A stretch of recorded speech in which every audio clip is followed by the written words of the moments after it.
Okay, we're in business. Okay, so last time we were talking about double integrals. We just made the definition of a double integral, so let me go back and remind you what the deal is there. So a double integral, denoted like this, is defined as a Riemann sum. And the big idea of the Riemann sum is to kind of rip off the idea of the single variable Riemann sum. My favorite sort of like pithy summary of what's going on here is chop it up, add it up. I like how it rolls off the tongue very quickly, and it points to the broad strokes of what's happening. You've got some question defined on an interval. Maybe you're computing the amount of area under a graph. Maybe you're adding up the pieces of mass along in here. Maybe you're counting the number of ants crawling around on this straight line, little piece of metal or something, whatever. Whatever it is, if it's an accumulating quantity, if it is something where the whole is the sum of the parts, and I emphasize, not everything is, right? Some quantities are accumulating, some quantities are not. You have to be very, very clear. If you're going to use an integral, it has to be an accumulating quantity like that. Well, then take your question, chop it up into little pieces. Look on the little pieces. On that little piece right there, how much mass is there in that little piece? Well, density times length. How much area is sitting above that? Well, height times length.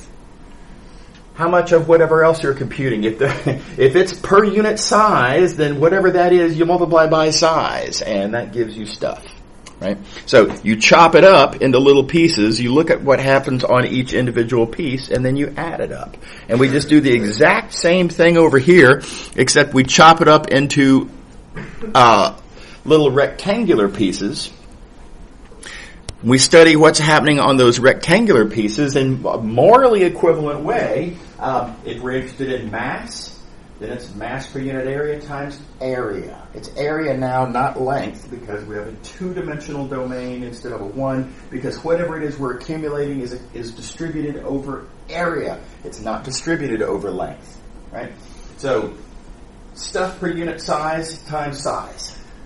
And then we add up over all of the pieces, and again, adding up over all the pieces, now it's a two-dimensional summation, so there's two indices, I and j, because on the one hand, we have to go all the way across, but we have to do that all the way across for all of these values of y. Okay. All right. Good news, in practice, day in and day out, we don't actually add up with Riemann sums, right? This is a way of writing the big picture strategy of what we're interested in. Okay, all right, so we talked last time about an easy starter example. In fact, one might even call this a motivating example. In some sense, we've already done this. This was what we were thinking when we wrote down the double integral in the first place. But if you want to compute the total volume under a graph, right, the first step is to recognize, well, that total volume is the sum of a bunch of little pieces of volume.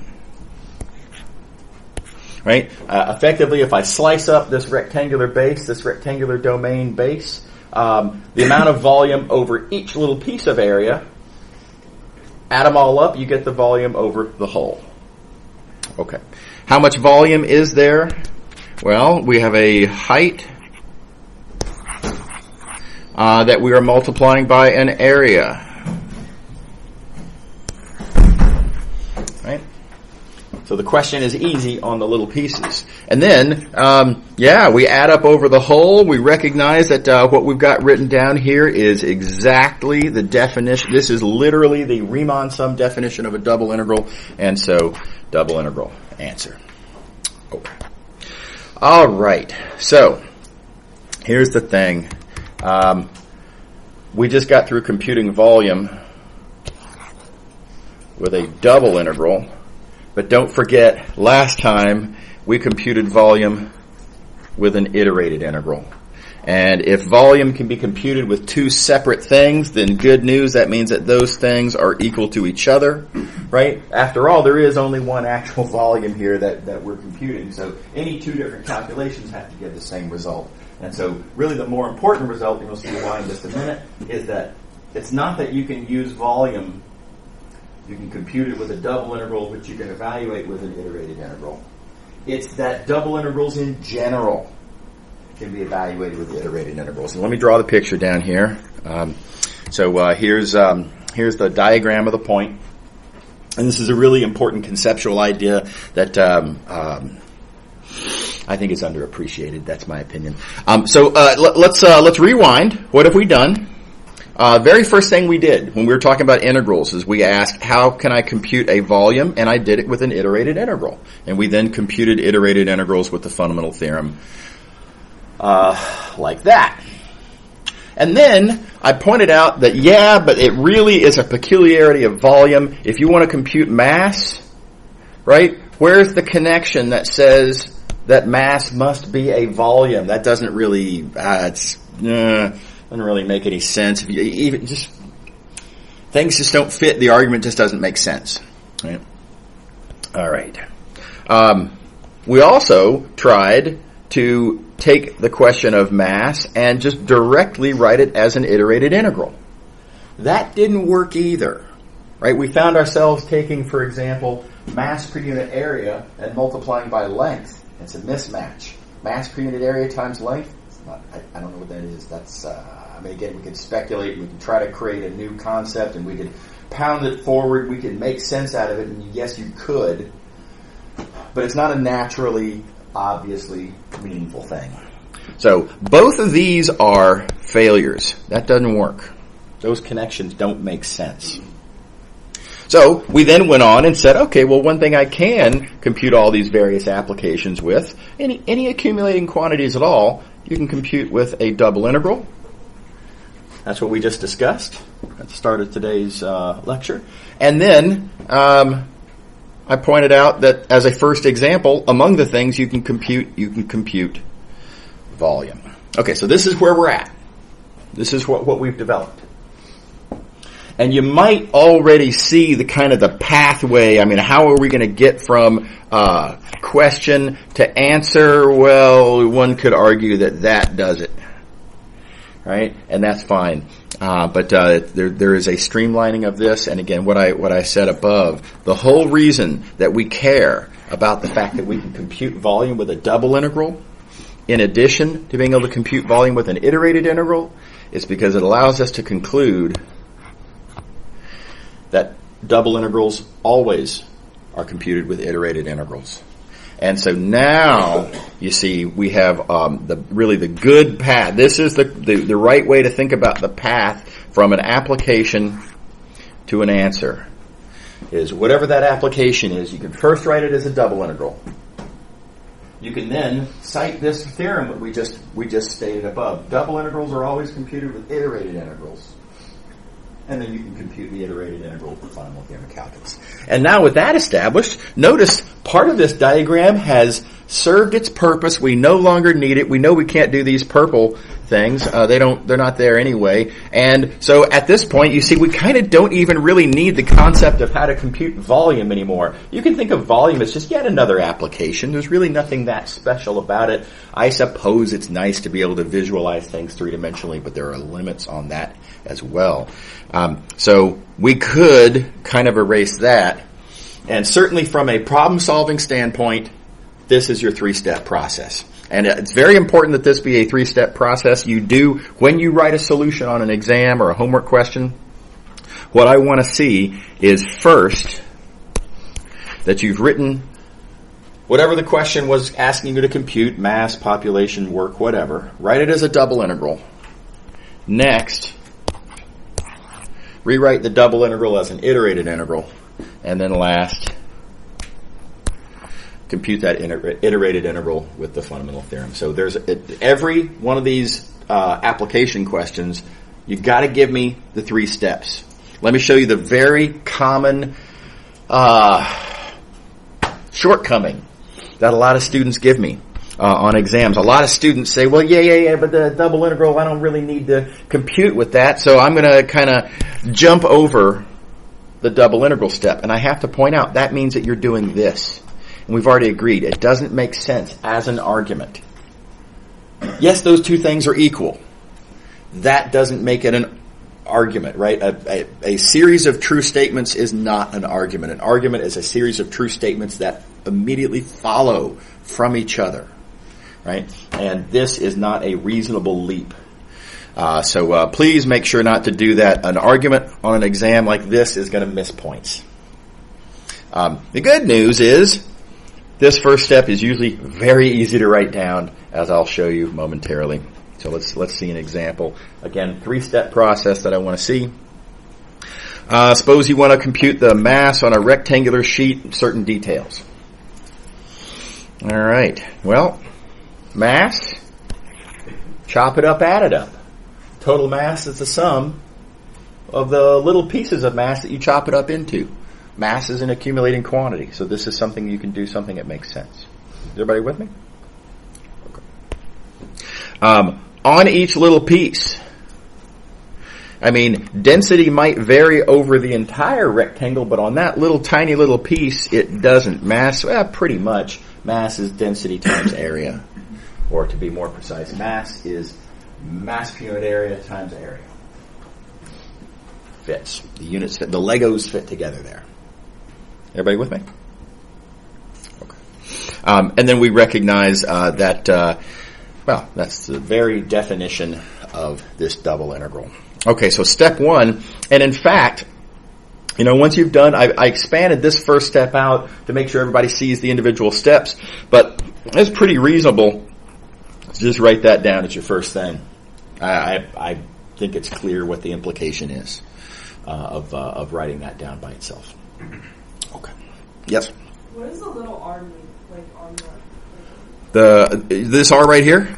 Yeah, is that the same like the sheet you're integrating? Yeah, that's the domain for the integral. That's what you're adding up over. And recall when we write down the definition of an integral, you have to have a domain defined so that we know what you're chopping up. Yeah. And those details, of course, the A and the B and the C and the D are going to go into what the resulting iterated integral is. And I've already forgotten what colors I just used. My gosh. Okay, green and blue. So, there's your A and your B, and there's your C and your D. So the rectangle, its specifics will show up there in the resulting iterated integral. Is that cool? Yeah. All right. Okay. All right. So step 1, you write your application question as a double integral. Okay, real quick aside on notation.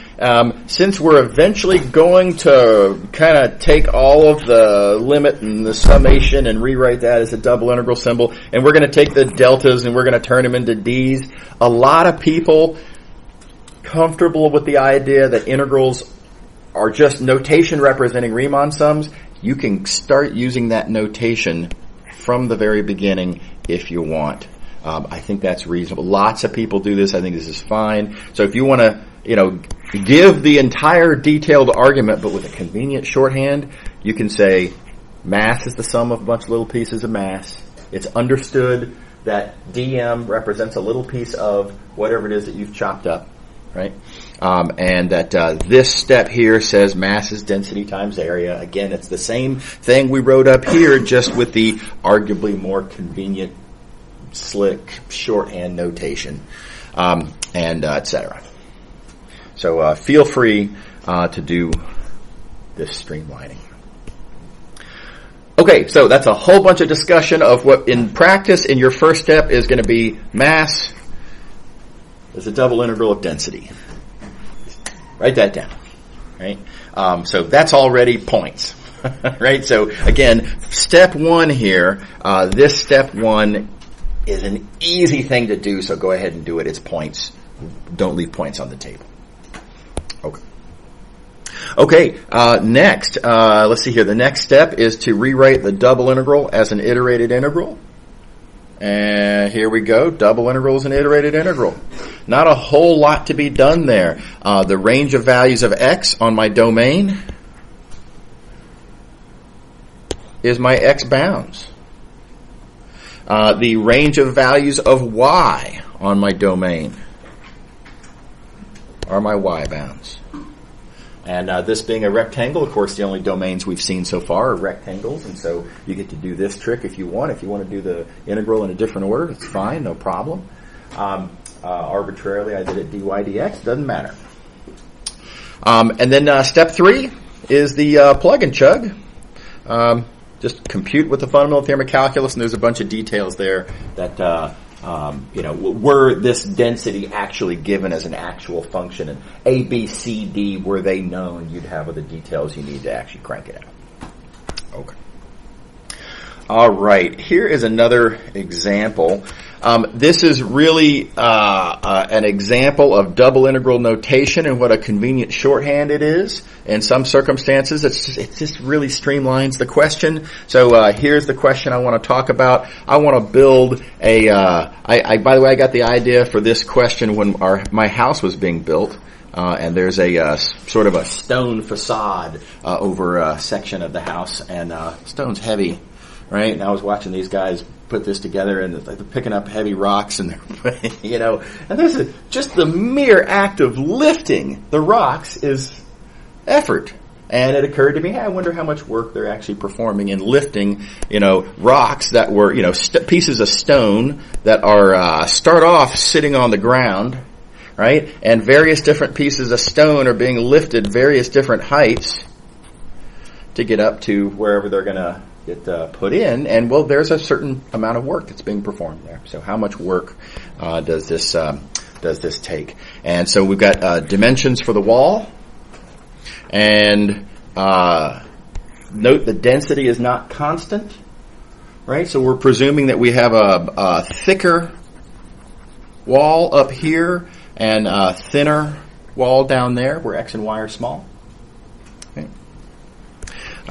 Which I just made up. They didn't actually do that. That'd be weird on a facade of a house. But anyway. How much work does it take to actually lift these stones? Okay, well, now again, here's where we are going to use the double integral notation. Very first thing I'm going to write down. Look how easy this is. This is already, that's probably a point right there. Right? That you recognize that work is an accumulating quantity, that the total amount of work is the sum over the entire wall of the amounts of work that it takes to lift each individual brick. Right? Work's an accumulating quantity. Okay, so phase 1 done. Now getting down to phase 2 is a little bit more effort. We've got to think about, well, what is dW? There's no W axis. I can't work from that, right? So I'm going to recognize that work is equal to force times distance, and let's note that the distance that it takes, that I have to lift a stone that's going up to a particular location here, that distance that I'm lifting up is, well, whatever the y coordinate of that location is. Right? So this just says work equals force times distance. Next question. How much does this stone weigh? How much force is there anyway? Well, weight is weight per unit area times area. Right? And keep in mind that we are given what that weight per unit area is. And I'm leaving units out of this. And by the way, in some contexts, the density will be given in terms of mass per unit area, and then you got to throw in a factor of the gravitational constant. That's more of a physics class thing. I don't really want to deal with that. That's so when you get into your physics classes, they can worry about that part. But force per unit area is kind of easier to write down. And then now we're in business. Now we have a double. I guess you could argue that really this is kind of the end of phase 1 because this is a double integral where we have dA as our differential. So there you go. There's your phase 1, and all I've done is just kind of rewrite the first step of breaking it up into little pieces of work, and then I just have to recognize what those are. Okay, is everybody okay? And then there's details. I mean, what is density? Well, let's see here. Density again is given. What's the range of values of x? X goes from 0 to 10. Y goes from 0 to 6. And we're in business. Now we've got an iterated integral That's phase 2. Okay. And then the very last step, and I'm going to let y'all read these details. This is stuff that y'all can... Oh, whoa, I didn't even quite make it. Let's try that again. All of this stuff here to get down to the numerical answer is pretty much single variable calculus. Again, reminder, heads up. Don't forget what's playing what role. In this inside integral, it's a y integral. X is further to the outside and thus to be treated as a constant. And thus, how those antiderivatives are computed. And make sure to be careful with that. Okay. Alrighty. Yeah. When you made the distance times force on the second step, yeah. I'm sorry, one more time? Like why is the force like... Oh, why is it a differential? Yeah, no, it's a great question. So this is a differential because if you think about what's actually happening, keep in mind we've got a hole and we're chopping it up into little pieces, and these little pieces keep getting smaller and smaller, and those things that are getting smaller and smaller, eventually, when we get around to writing integrals, we write them as differentials. Really, it's a finite delta that we're looking at a limit of as n goes to infinity or whatever, right? So I ask, is that force a differential? Is it approaching z? Is it getting smaller and smaller as I slice finer and finer? Yeah, it is, right? Because the amount of weight, if I keep looking at smaller and smaller pieces of that facade, right? A really teeny tiny, it's going to have a certain amount of thickness to it, right? But if it's that small, very, very small amount of weight, it's not going to be very heavy, right? So it's going to zero in the limit as a differential would. So that's the differential part of the dW. Does that make sense? Yeah. It's a great question. Great question. Okay. By contrast, though, keep in mind, as you slice finer and finer, this height doesn't go to zero. Right? That's finite. There's not a dy. It's y because there it is, and this can get as small as it wants, and that y is still substantial. Yeah. Okay. Good. All right. So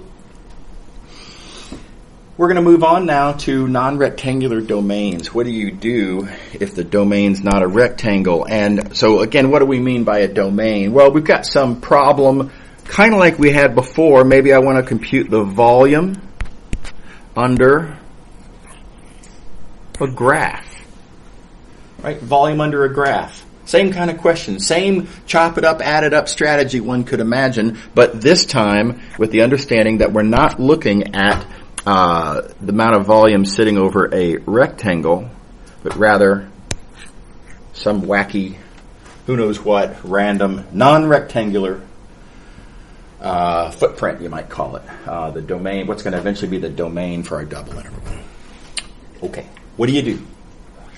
Well, I'm going to motivate the answer by entertaining the volume question, because I can draw pictures. And let the record show I do a lot of trash talking against the volume question and that in single variable that, viewing integrals as areas, because fundamentally it's not what they are. Fundamentally it's kind of a distraction. But you know what? It is a really convenient intuition sort of way to draw a picture and get a little satisfaction. So I am not opposed to that. That's fine. Just don't interpret this too seriously, right? Fundamentally, this is not what a double integral is. This is a fairly convenient application for intuition purposes. That's it. Okay. So let's think about this volume question. How would I compute this volume? Honestly, same. I'm going to take this weird-shaped loaf of bread and I'm going to slice it into slices. Right? I'm going to understand how much is in each slice. And then I'm going to, compute from there. And how am I going to compute the amount of volume in this slice? Well, there's a thickness, just like in the rectangular case.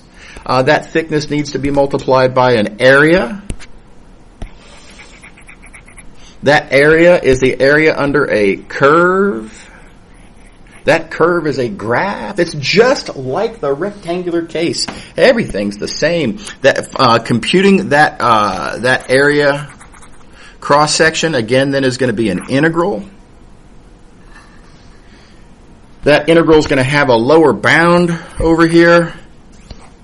And here's where things start to actually get a little bit different.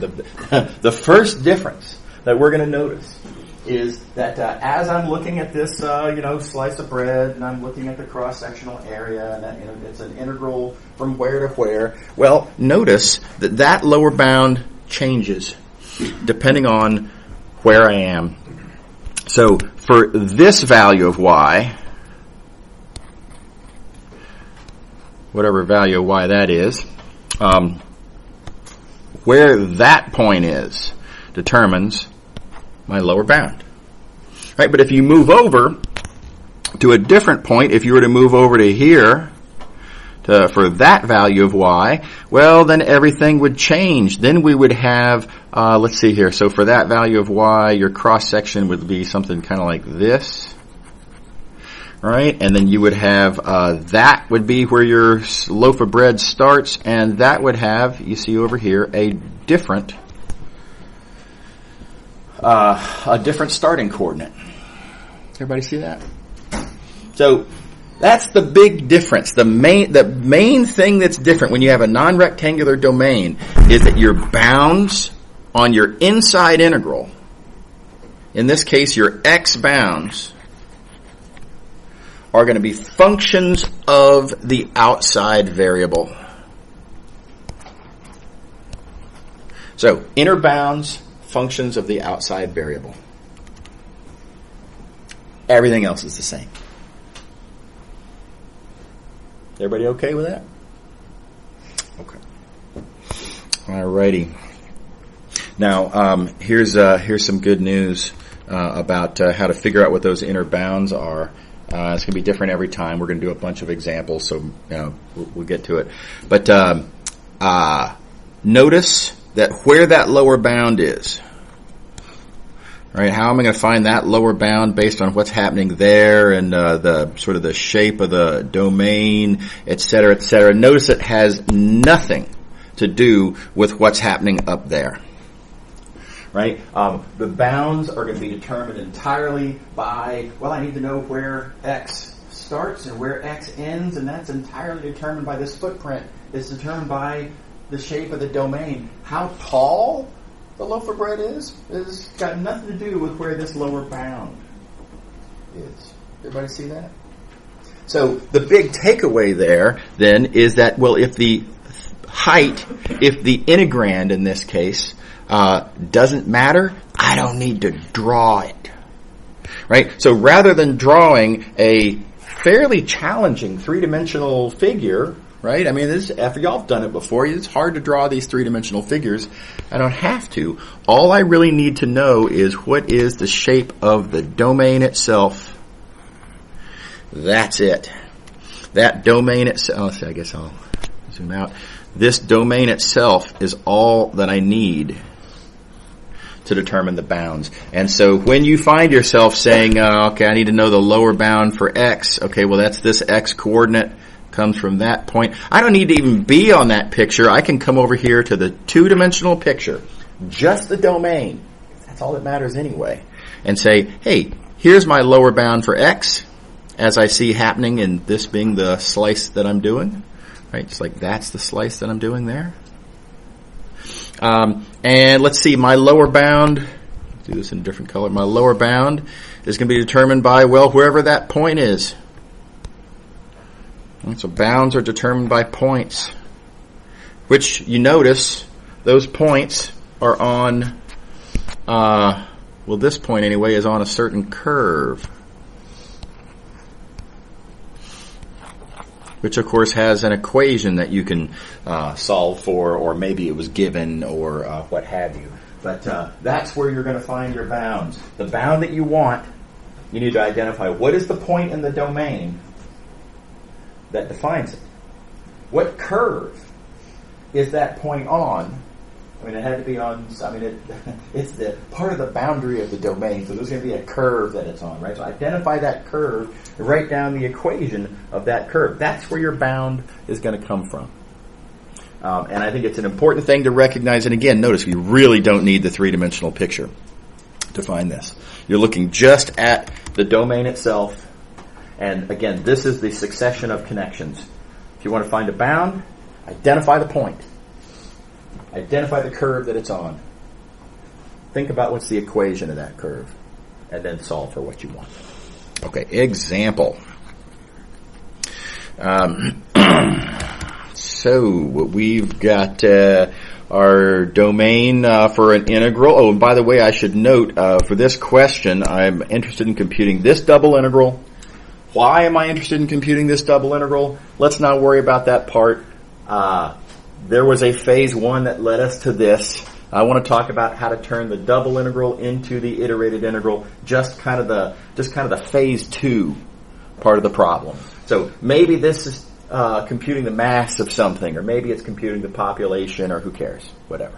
We're not focused on that. Okay, so our domain is triangle. This domain, triangle with these vertices. So there it is. There's my domain.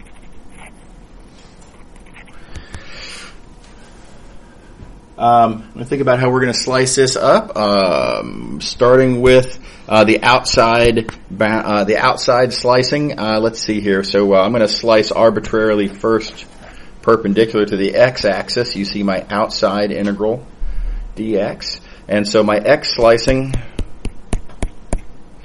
starts, starts pretty clearly where x is 0. And then it ends pretty clearly where x is 1. Is that part okay? You can usually kind of just look at the domain and see where's the lowest value of x, where's the highest value of x, and it's right there. Okay, but inside bounds. This is where we got to be careful. Finding those inside bounds. Fixing a value of x. X is now fixed. We're focused only on this slice then. What is my starting value for y? Well, following my rules up here, you want to identify the corresponding point. Then what curve is it on? Then what's the equation? So, okay, where is the point that defines my starting value of y? My starting value of y is going to come from that point. Because for this value of x, right, keep in mind, I've already decided I'm slicing x, like, from here to here, about like that. For this value of x, going in the y direction, this is where the domain starts for that value of x.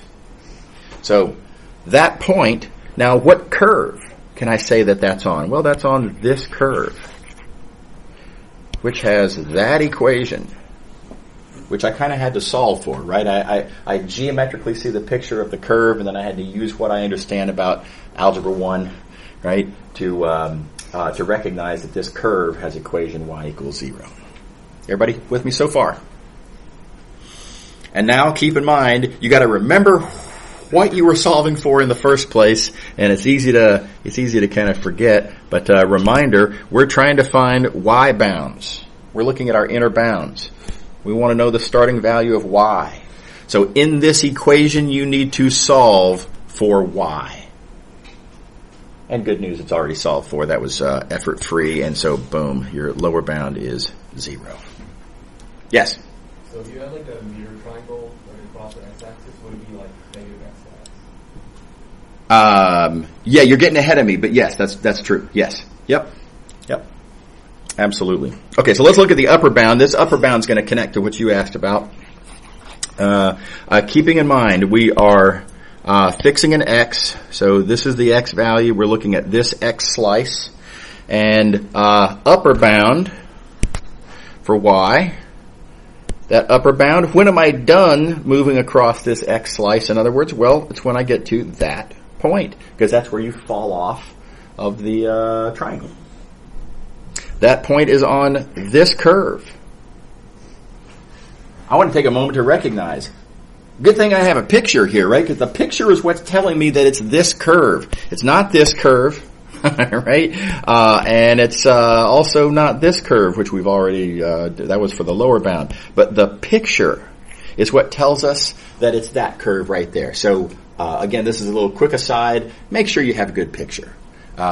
Really, really important. Not just so that you can see what you're doing and keep track and make good choices. It's also so you can communicate to the person you're writing to, right? Whether it's the homework grader or on an exam, I'm the exam grader or whatever the context is, you're communicating to someone. That someone wants to know where you got your algebra from. The picture is what communicates that. Right? So it's really important. Have a good picture. Okay. Upper bound, that point, that curve, and now I have to think to myself, wait a minute, what is the equation for that curve? And now we've got to do a little bit more work than with the last one. I have to recognize that the curve I'm interested in goes through these 2 points that I was given. Again, how do I know that it's those 2 points? Thank you, picture. It's the picture. Make sure you have a good picture. Very, very important. And with those 2 points in my memory of Algebra 1, I can recall how to find the equation, and it's this, it's y equals x. Happens to turn out. Again, now we have to remember, what are we doing here? Why are we messing around with this? What are we trying to find? That's right, we're trying to find what a y bound is. So I need to solve for y in this equation, and solving for y, I get that it's x. And by the way, keep in mind, x is established. X is a constant for the purposes of the inside integral. So it is okay that your answer be in terms of x. This bound cannot be in terms of y. That wouldn't make any sense. Y is the variable. Does that make sense? Everybody's happy? Okay, and now it's all over but the shouting, aka phase 3, where you just fundamental theorem of calculus, and boom. Okay. All right.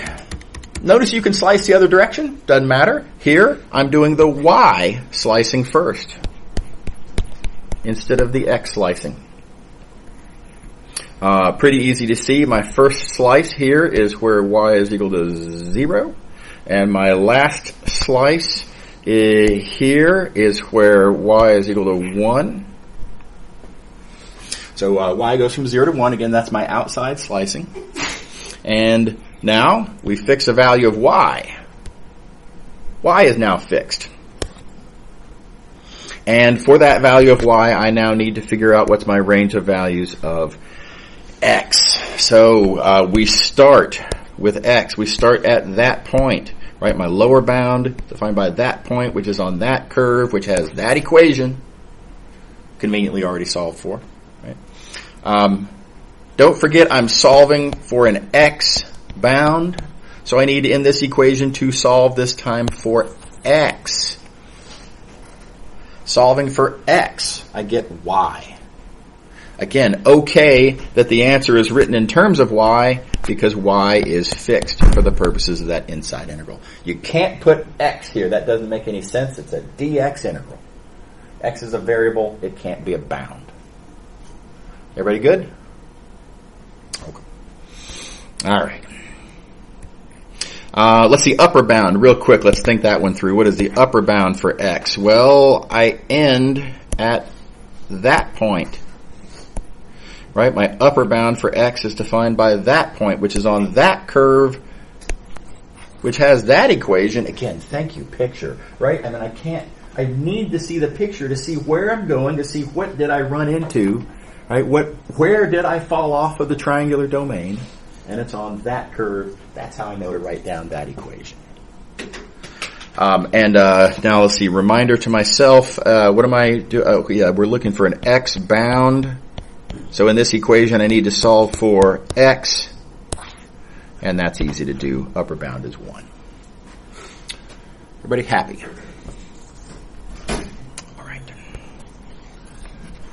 Okay. Here's another question, another example. I'm going to have a bunch of examples here.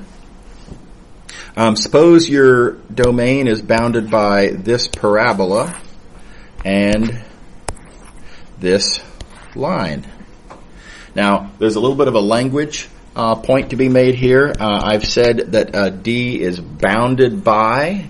What I mean by this expression is 2 things. First of all, it means that the boundary of D is on these curves. Yes. So the boundary of D is entirely on those curves. Fine. It also, however, also means that the domain is what we call bounded. Bounded means that you can put it in a box. It doesn't extend off to infinity in any direction.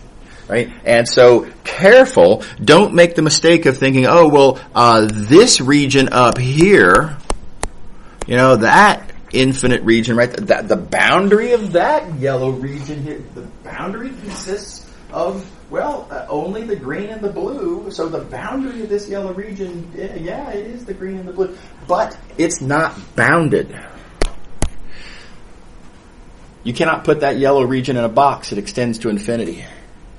Right? So when we say bounded by curves, there's only one region that is actually bounded by those curves, and that's this region right here.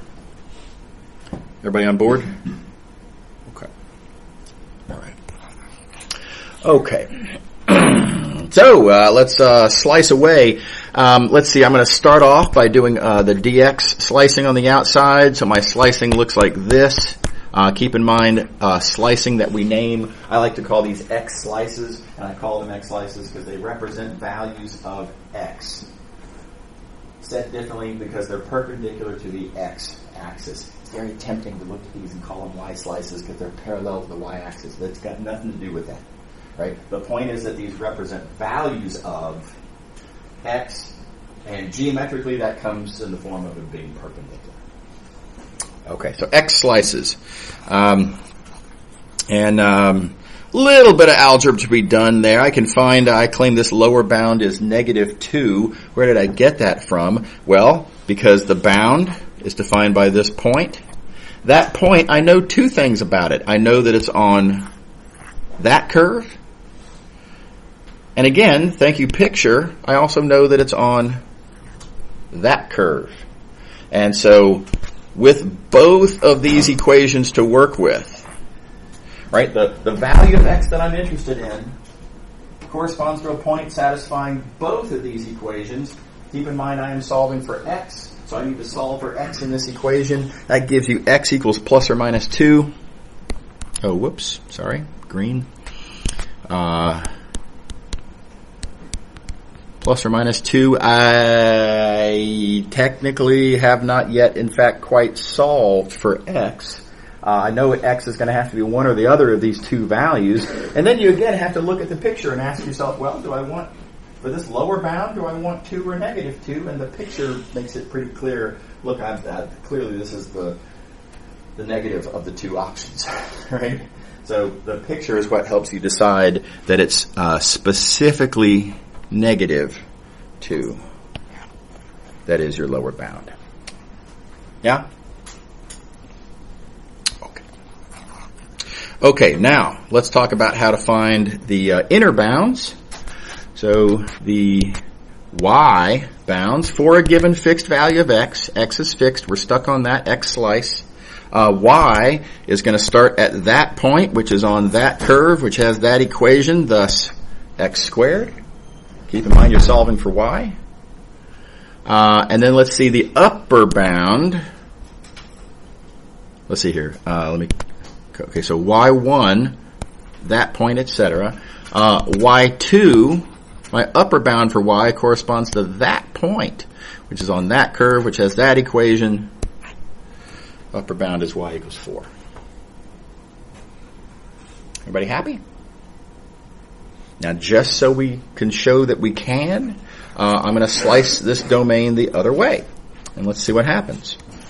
Same curves, same domain, same integral. Just because we can. Let's slice first in the y direction. These are your y slices. As you slice in the y direction, pretty clearly start at the origin, which means y equals 0. They end at this point, which is on that curve, which has that equation. Oh, so it ends at y equals 4. Yeah? And now, let's do our inner bounds.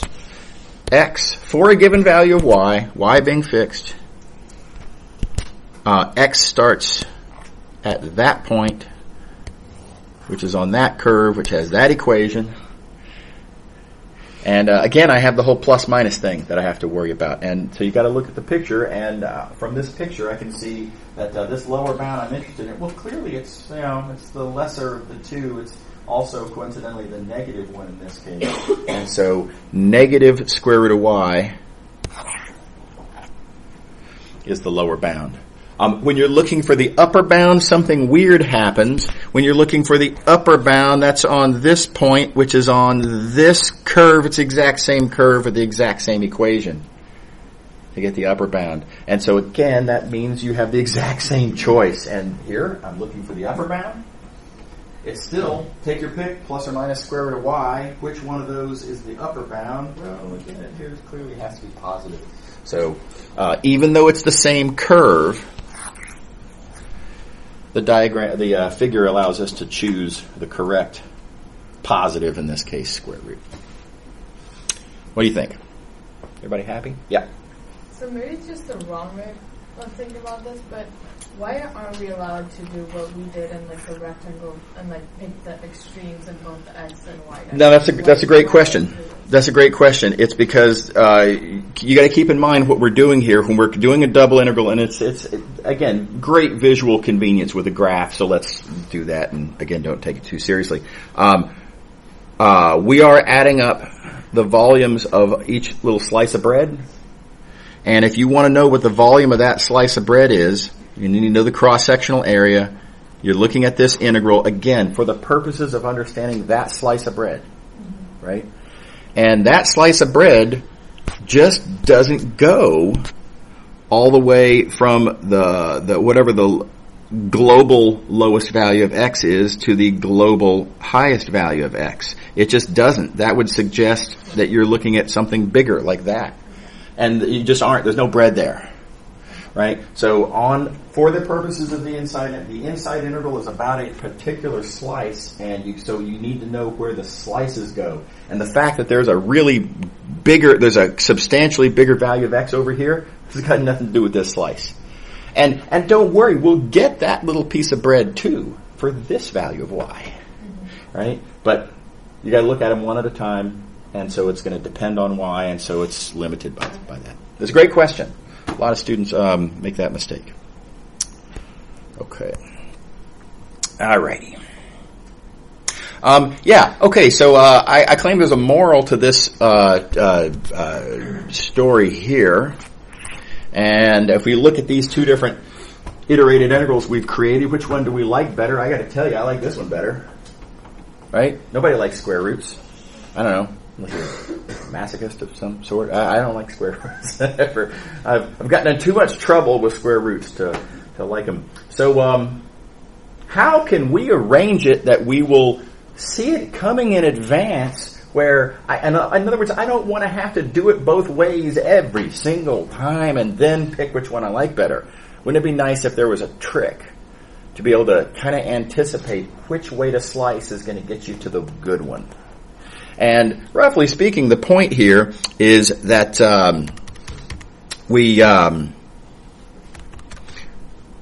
got this square root here because we had to solve for x as a function of y. Right? I had to solve for that x. And x is what you might call the input variable. I'd naturally like to think of this x as being the input and y as being the output. So why did I have to solve for x? Well, I had to solve for x because I put x on the inside. Right? So the way you can kind of anticipate problems like this and therefore avoid them is that whichever variable is the input variable, such as x in this case, put that one on the outside.